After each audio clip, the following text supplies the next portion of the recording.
এবারের ঈদে দেশ জুড়ে ১৩৩টি সিনেমা হলে মুক্তি পেয়েছে শাকিব খান অভিনীত বহুল প্রতীক্ষিত সিনেমা তাণ্ডব।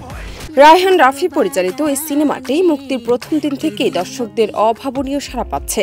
সিঙ্গেল স্ক্রিন থেকে শুরু করে মাল্টিপ্লেক্স সবখানেই সিনেমাটি হাউসফুল চলছে। ওয়ালটন আবারও মিলিনিয়ার অফারে ওয়ালটন ফ্রিজ কিনে আপনিও হয়ে যেতে পারেন মিলিয়নিয়ার। মিলিনিয়ার ছড়াছড়ি দেশ জুড়ে, এটা শুধু ওয়ালটনই পারে। প্রথম দিনে মাল্টিপ্লেক্সে ২৮টি শো থেকে সিনেমাটি আয় করেছে ৩৬,৭৪,০০০ টাকা, যা আগের রেকর্ডধারী সিনেমা দরদের আয়কেও ছাড়িয়ে গেছে।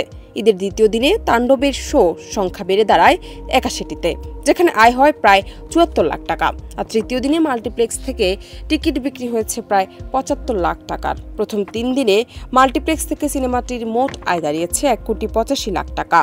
চতুর্থ দিনেই সিনেমাটি ২ কোটি টাকার মাইলফলক অতিক্রম করে ফেলবে বলে ধারণা করা হচ্ছে। স্টার সিনেপ্লেক্সে ৩ দিনে তাণ্ডবের ১০৬টি শো হাউসফুল গেছে। দেশটির সবচেয়ে বেশি রেন্টাল নিয়ে মুক্তিপ্রাপ্ত সিনেমা হিসেবে তাণ্ডব ইতিমধ্যেই একটি অনন্য রেকর্ড গড়েছে। প্রযোজক শাহরিয়ার শাকিল ও নির্মাতা রায়হান রাফি জানিয়েছেন, দর্শকের আগ্রহ দেখে তারা আশাবাদী তাণ্ডব হতে যাচ্ছে বাংলাদেশের ইতিহাসে অন্যতম সর্বোচ্চ আয়কারী সিনেমা। জান্নাত টিপু, দেশ রূপান্তর।